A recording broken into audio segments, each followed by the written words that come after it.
even sees his money, he has to pay Uncle Sam first for his taxes. Now, before we dive in, just a quick reminder. This video is for informational and entertainment purposes only, and should not be considered financial advice. Our full disclaimer is shown here and on our website. Hello everyone, and welcome to another episode of us reacting to finance TikToks. So today we're going to be talking through two main items. The first one is, hey, I'm really struggling to find a home, or I really need to find a way to get into a home. So we have a few videos related to, the ideal tactics that you will need to do to actually get either to an investment property or to get into your first time, if you're a first time home buyer, we also got a video for that too. And our other main topic is, how do I start to develop good money habits to actually start to build my future? How do I, start saving properly, investing in the right things, and really making my net worth grow? So we have a few creators here that are going to talk through these topics. So let's dive right into some videos right now. This first video is from a creator called I Am Andrew Russell, and he's going to talk to you about a special type of loan where you actually don't have to do any income checks. So let's dive right into the video now.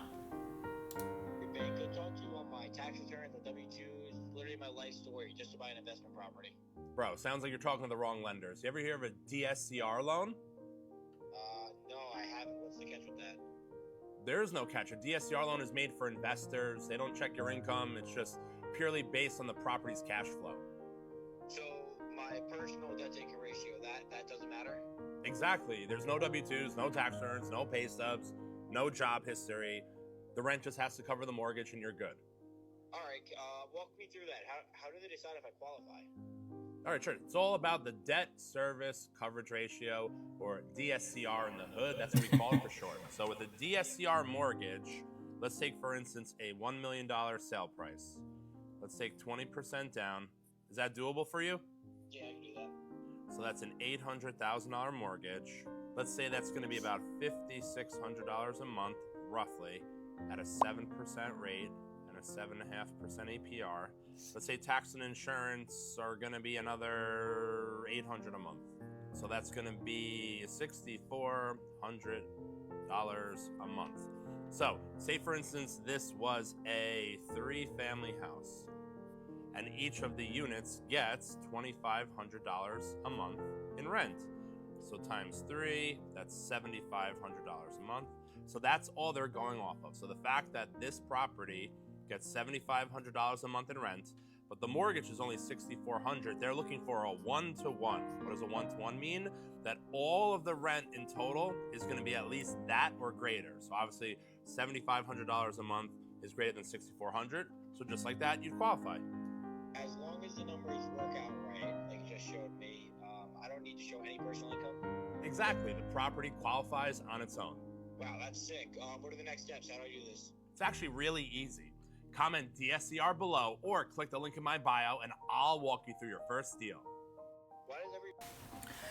So this sounds like a really amazing deal. However, let's walk through other key items that you need to know before you even think about this kind of loan. The first thing is that DSCR loan may seem like your typical loan, except, hey, no income requirements. However, there are additional things you need to think about. The reason that the 20% is required for an investment property is because you can't usually play with the numbers similar to a personal home that you're going to be buying. Usually banks require a 20% down payment for investment properties, as well as 6 to 9%. Apologies for that. As well as 6 to 9 months of reserves. So reserves means, in essence, in this case, since the monthly payment was $6,400, then essentially you will need to have 6 to 9 months, essentially times $6,400, in order for you to be able to meet the reserve requirements. What are the reserve requirements for? The reserve requirements are necessary for you to be able to use that while the home is getting rented. Nowadays, there is an occupancy rate where essentially you might not have any tenants in a unit that's producing income. So how do you actually pay your mortgage every month if you don't have tenants paying your rent? You will need to use the reserve then in order to actually pay the mortgage while you're looking for your tenants. You're screening your tenants. you're making, checking their income requirements, their background checks, all that fun stuff. That all takes time. And it's not like a tenant's gonna pop out of nowhere. Sometimes it takes 6 to 9 months just to get a tenant. I myself actually took 7 to 8 months just to find my own tenant here at the unit that I just recently purchased. So I had to actually foot the bill myself for that time period. So sometimes it's not all easy to actually find a tenant. So this is why reserves are a requirement to actually get into this loan. But once you have that, and maybe you do have some income on the side that can cover these costs on top while you're looking for your tenants, just be cognizant of the fact that you're not always going to have, let's say 3 tenants in this case, always occupying your units. Sometimes you're going to have units that are empty and just sitting empty for months. So you need to have the proper reserves, not just to, for the backfill of the mortgage, but if there's any maintenance and other items that you need to take care of while the unit is vacant, or the other units just need maintenance as well. So hopefully this helps, and let's move on to the next video. So this next video is from John.T86, and he's actually going to talk through how much additional income do you usually need to actually have kids in this kind of economy. So let's dive right into the video now. This is the extra amount of money that you need to make per year per child. This range is ideal per child. Your lifestyle might still take a little bit of a hit, and you need to do it early enough so that it helps cushion the blow when you have to start paying for childcare. Now, you could still make everything work. You can still have a kid if you don't add this much extra to your income per household. But I have found that it is much easier if you have this extra quote-unquote financial padding. Money just makes things easier, and that includes the ability to have kids, unfortunately. Now, I'm one to believe that if you want kids, you can make it work. And eventually, childcare will be much, much less once the kid gets older. However, if you are worried about money, it would be a safe bet, in my opinion, in my observation, to add this amount of money to your income. I'm curious if any of you, when you found out you were pregnant or your wife was pregnant, did you switch jobs or did you start looking for work right away in order to earn more money? So let's actually talk through this. So let's say if you are currently earning 150 grand, what he's saying here is that you're going to need to earn now 180 to 190. Now, I'm going to tell you something that, just to let everyone know. In order for you to actually live in a high cost of living area, just earning around 140 to 150K a year usually secures the ability for you to not just, be able to pay all your bills, but also invest and do other items. So this is essentially around the bare minimum just to be able to actually comfortably do all the things that you want to do. And essentially, that's like the base point. Now, if you start earning $180,000 to $200,000, that's where you can start thinking about, hey, now I want to actually start to have, one child. And the reason for that is because this is only the bare minimum, to be honest. This is maybe having food for the child, starting to pay for daycare. This doesn't even come, this doesn't even help essentially if you wanted to actually put your child in a nice private school, or if you wanted to get them into a better area, or even the fact that you want to start saving for a home in a better area so you can get into a better school system. That actually requires a lot more income. Sometimes private schools can be upwards of $65,000 per year. And essentially for that, you probably would have to be making closer to $300,000 to $400,000. So this actually just shows you the cost of, having a child and having a child with, the ability to maybe give them the, the best lifestyle that you want to give them. And that's whether sending them to private school, allowing them to attend sometimes the best Ivy League schools out there, because most likely your child will not qualify for financial aid unless maybe they get scholarships and things like that. But all of these things factor into the fact that it's taking a lot more money nowadays just to be able to send your child to the best schools, get them the best care, and it's all because it's just the wages have not kept up with this kind of thing. In order for someone to actually be making $400K, you're probably in the top 2 or 3% of earners, which is not everyone, and that's the sad truth of how things are right now, where the haves have and the have-nots don't really have much, sadly. And that's why, in order for us to actually make it to where we need to make it to and actually be unified, sometimes we will need to work together and actually create an environment where, with what we have to create the best for our kids. Let's move on to the next video now and see what the next creator has to say. Hello everyone, my name is Anthony and I'm the host of the Log Sanctuary. I hope you've been enjoying our content so far, and if you have, please feel free to like and subscribe. Also, we have our website up here, and we also have some socials down here, and as always, leave your comments down below. So this next creator is called Chris Cobb _ chosen. So he's going to talk through more like, hey, if I'm an employer, how do my income and tax deductions work? Versus like, hey, I'm an employee, what happens to my income? So let's see what he has to say about these two topics. Difference between an employee and an entrepreneur in 60 seconds. So here we have employee John, and these are the pros. With this company, they give him health care, he gets a 401k so that he can plan for retirement, and he knows how much he's gonna make every single month because he has a steady paycheck. So it's easy to budget for his house and his car. But these are the cons.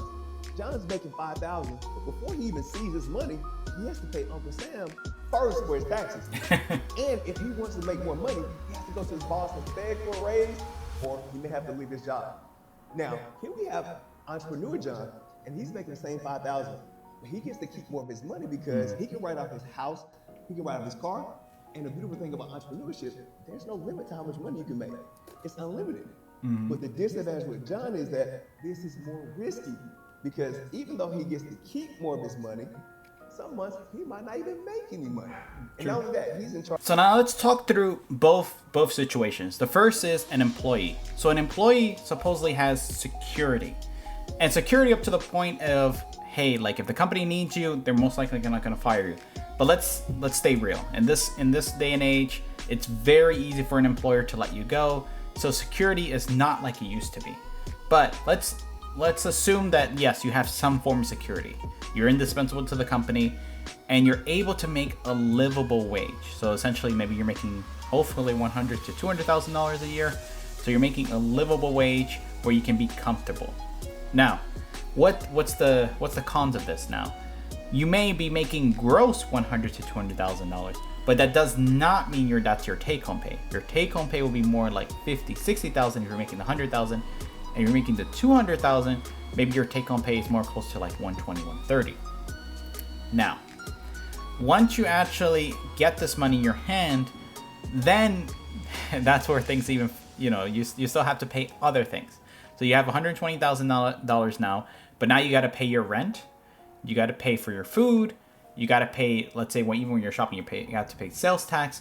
You have to pay for so many things with that remaining money. And none of it is deductible on your taxes in most cases. The only time you can actually start getting some tax deductions is if, for example, you bought a house, then you can basically deduct your real estate and your interest. In most cases, everything else is not really tax deductible, whether it's rent, your public transportation expenses, your car insurance, all that stuff, not deductible. So essentially, when you get your tax bill, you can't really dispute it much. You might get like a small refund, with child tax credits and these other items, but you're not going to get a big refund back. Now, an entrepreneur, on the other hand, can actually hold on to all of their gross income, for the year, and then utilize it to actually expand their business. Whether it's, buying necessary software to run their business, whether it's, paying their employees, whether it's utilizing, let's say, a storefront or even their own house, depending on if they're, their home business. They can utilize all of these items, and almost everything that they actually have as an expense can actually be deducted from this gross income. So what does that mean for them? That means they can actually pay less taxes than someone who has earned the same amount of income because they have the ability to deduct more. However, it doesn't have that same level of security. And the reason for that it doesn't have the same level of security is because when you're in your job, you're just handling usually one function, whether you're the accountant of the team, the marketer, whatever it is. However, when you're an entrepreneur, you usually have to step into multiple roles, and it's exhausting being the marketer, being the salesman, being the accountant, being every aspect that's usually divided up when you're in your job. Now you have to do it. And sometimes if you're a content creator, then you also have to be the editor. You got to be the guy who does the video ideas, does the social media accounts. There's so many things that, when you become an entrepreneur that you don't realize how difficult it is actually to run a business. And sometimes most businesses, because of this, fail because they don't have the proper expertise. They're on their own. They're trying to juggle too many things, sometimes a job and a business, and it ends up failing. So, you know, you have to be very cognizant of what you're capable of, but also just try your best to, you know, take it a step at a time and do the best you can. So let's move on to the next video now. So this next video is from Wes the Advisor, and he's going to talk to you about how you can get to your first home. Homeowner, this is the perfect time to purchase. Let me explain. Companies are buying homes left and right. So there's a big agenda that most people will not own anything and they'll be happy. Now you can look this up. This is a fact. So before that time comes, by 2030, you should for sure put yourself in a position to buy a home. Here's what you're gonna need. One, for every $100,000 of house that you want, you'll need at least $10,000 saved ready. So for example, if you want to buy a $300,000 house, you're gonna need at least $30,000 set aside for down payment, closing costs. Now there's a lot of different programs for especially first-time home buyers. If you're ready to qualify to purchase a home, holla at your boy. Let me get you through the qualification process. All right, God bless. If you're not a homeowner. Alrighty, so let's actually talk through to some of these items. So what he's saying is, if you wanted to buy, let's say, a house that's $1 million, you're gonna need $100,000, you know, for the down payment. The reason for that is because, you know, there's a few things you need to think about. The first thing is, hey, there are programs out there such as FHA loans where you can actually only put 3.5% down payments. You only have to put down 3.5% as the down payment. And essentially, when you do that, it's only like, you know, it's roughly 35 grand if my math is right. So essentially 35 grand and you can actually get into the house. Now, what's the great thing about FHA? You can actually buy up to a 4-family unit and then live in one and then rent out the other 3. And even, heck, you could even move out of your unit, you know, with certain lenders, and you rent out all 4 units, you know, after a year or 2 roughly. The downside is, of course, with these programs is that you will need to pay, you know, mortgage insurance, and the mortgage insurance does not go away unless you refi the loan into another loan. Now, getting your foot in the door is probably the key piece that you need to think about, because there's a lot of people out there who are overwhelmed saying, hey, I can't get to a house, I can't get to that 20% down payment. So maybe this is the way that you actually get into the home, and then you think about, all right, so what do I do from here? When do I refinance? You know, what kind of tenants am I looking for? How much income is this property going to be producing for me? And how do I actually start paying off this loan quicker and faster, so that way, you know, I can make the most bang for my buck? So all of these things are more like the post piece that you need to think about, but just getting into the home will probably be the key piece that you need to do if that is what your goal is. If your goal for 2025, 2026 is to get into a home, do it now before interest rates go down, because once interest rates go down, it's going to be a bloodbath. People are going to be buying up any remaining inventory. Inventory levels are going to continue to decrease. And what's that going to do for you? Higher home prices. You know, essentially, you're going to be priced out of the market at one point, which is going to cause you to, you know, to feel a little bit bad and not want to get the home you're looking for. So now is the time, you know, while there's not a lot of competition out there, except for the companies that are buying up the houses, to actually get out there and think about, when am I going to get to my next home and how much money do I actually need to save to get there? So let's move on to the next video now. This next video is for Money Coach Vince, and he's going to talk to you about, hey, if I were in, you know, 18 to 25, what would I do to actually make it to, you know, financial freedom? I was starting all the way over, and I was like between the ages of 18 to 25, and I wanted to become financially free. Here's what I would do. First thing I'm doing is getting a job, any job. I just need to be making some kind of money.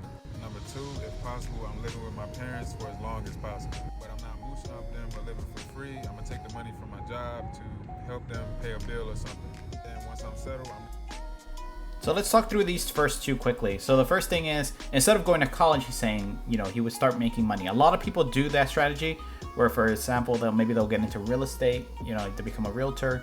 They'll start working maybe just a basic job, like any day-to-day job, like a fast food worker or anything like that, which is completely acceptable.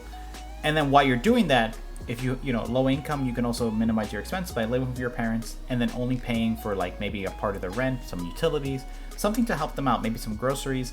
I think that's a very wise strategy to essentially, while you have low income, to also have low expenses, so you can. I'm reading these 4 books: Rich Dad, Poor Dad, The Compound Effect, The Psychology of Money, and How to Win Friends and Influence People. I'm not going to college, but I am going to trade school to learn a skill or a high demand skill online. The next thing I would do is save anywhere between like $5,000 to $10,000 just to like create the foundation for myself. And during that time, I'm also building my credit, paying for all of my bills and expenses using the credit card and paying it off every single month. Then I'm investing as much of my money as possible, starting with at least $100 per month. All right, so the next thing he mentioned was that he's going to read books, because the one thing that we are lacking, sadly, is financial literacy. I think a lot of schools don't teach financial literacy because, it's not, on their agenda to teach financial literacy, because the key thing is the economy needs people to spend in order to actually make it, work. So that's why, financial literacy is pretty low, and why, overall it's not, in their best interest to, teach everyone financial literacy, sadly. The next thing is learning a skill or a trade. A skill or a trade, usually, it's, that's like becoming like a contractor, a plumber, electrician, and things like this is, considered a skill trade, which a lot of people don't realize that actually do make a lot of money without requiring a lot of schooling and like going for like a lawyer or a doctor, these kinds of things. So that is another key item that's important. So the next things we're going to actually consolidate now. So the next ones were like saving money, investing, and building your credit. These are kind of combined together. So the first thing is, saving money. So once you actually start earning income, you actually need to start saving this puppy. So, putting that away.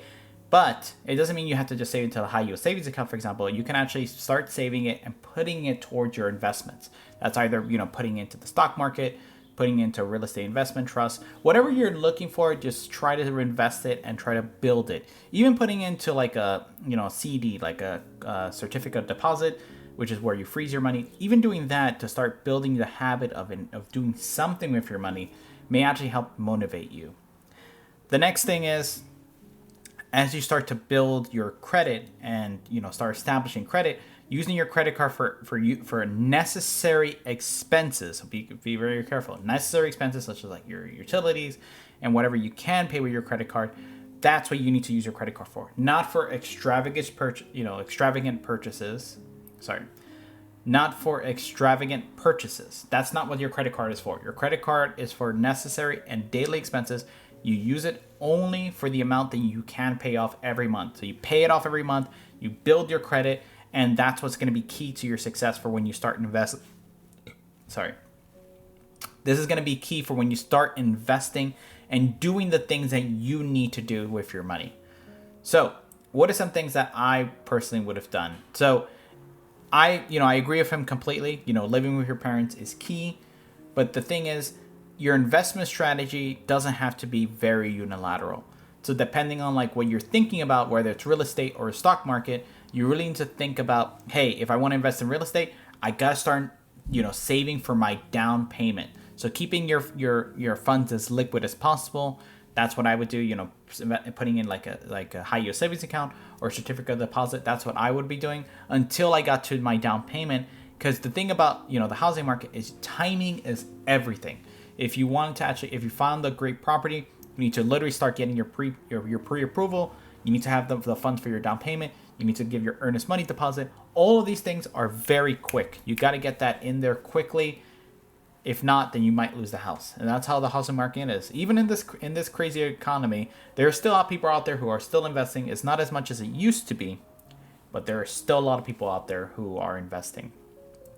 And another thing is, if you can, live with your friends as much as possible, save as much as possible, and then once you have a few investment properties under your belt, then you can think about like, hey, maybe now I can actually move into maybe a multifamily, get a unit for myself, and then you can start thinking about building even more your future. And you might even start diversifying your assets. Might start going to into the stock market, going to real estate investment trusts. Whatever your passion lies, just keep diversifying and keep building your future.